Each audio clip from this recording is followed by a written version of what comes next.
328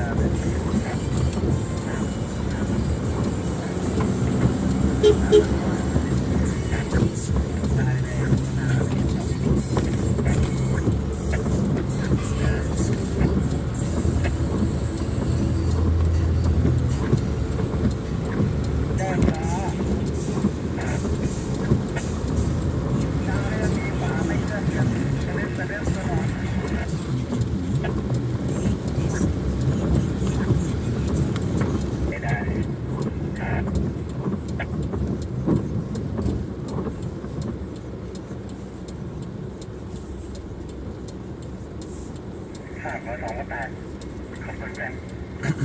ต้องเติมสอบถามลูกค้าจากสาย3บริเวณ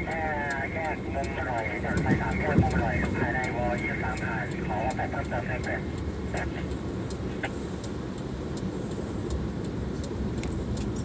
ระยะมุมอร่อยไม่น่ารอดหรอกระยะกลางยังท่วมเลย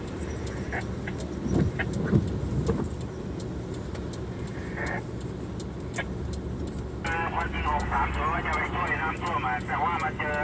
น้ำตรงนี้